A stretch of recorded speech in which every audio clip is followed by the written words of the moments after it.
Bonjour à tous.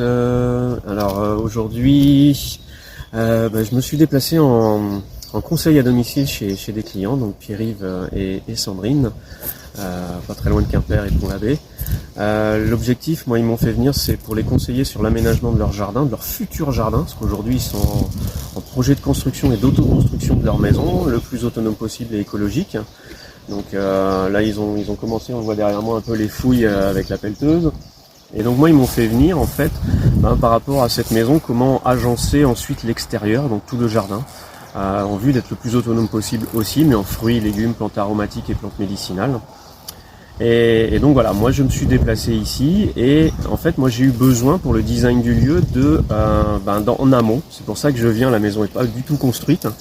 C'est pour pouvoir réfléchir aussi par rapport aux aspects techniques, où sont les cuves d'eau pluviale, le surplus d'eau pluviale, où est-ce qu'il s'évacue, où vont être les panneaux solaires sur la maison, où est-ce que vont être la phytoépuration qu'ils ont l'intention de mettre. Donc ça me permet moi derrière dans l'aménagement de savoir où est-ce qu'on va pouvoir mettre une mare, où est-ce qu'on va pouvoir planter des arbres, des haies brise-vent mais pas forcément trop hautes, parce que pour le coup chez eux c'est une maison de plein pied, donc il ne faut pas que plein sud et sud-ouest les arbres soient trop hauts. Donc on opte plutôt pour une haie mais qui est plutôt basse, 3-4 mètres maximum, parce qu'elle est suffisamment loin de la future maison.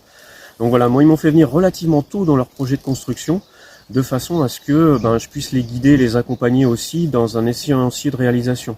D'ailleurs, en fonction, comme il y a la pelleteuse, il y a des gros tas de terre, donc c'est comment ils vont pouvoir réutiliser la terre des fouilles, quel arbre ou quelle haie déjà existante ils vont abattre ou conserver, de façon à pouvoir ensuite intégrer les nouveaux éléments comme les arbres fruitiers, les mares, le poulailler, etc., etc.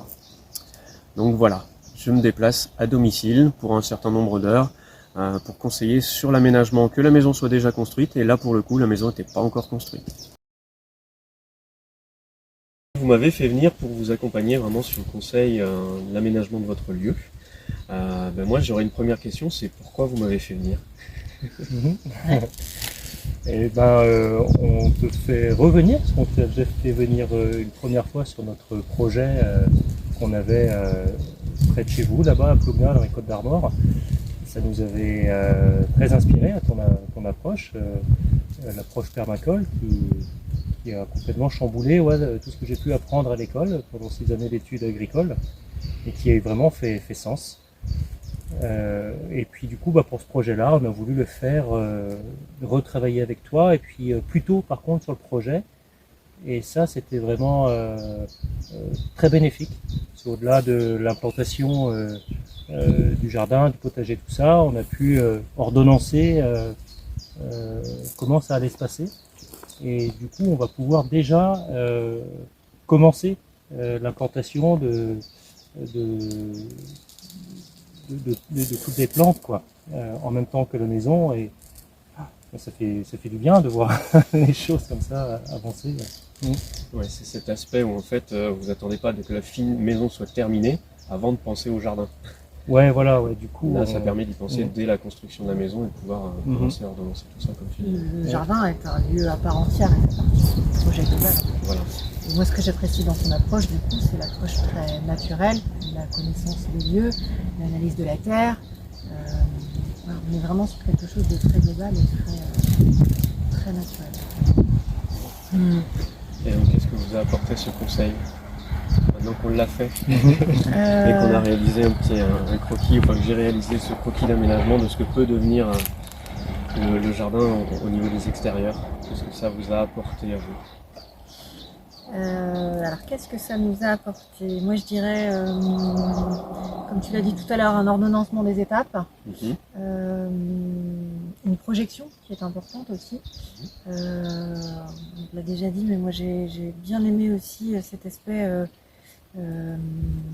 célébration, de pouvoir le faire étape par étape et de voir des choses avancer avant qu'on ait emménagé, etc. Je trouve ça très bien, et du coup ça donne un élan très porteur.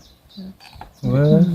Et de la sérénité aussi, je dirais, parce que on a une montagne de choses à faire, on a une montagne de trucs à l'esprit, et du coup de voir ça sur plan, on sait où on va.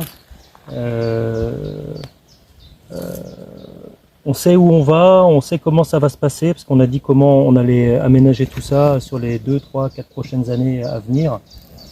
Et ouais, de la sérénité. Ouais, de la sérénité.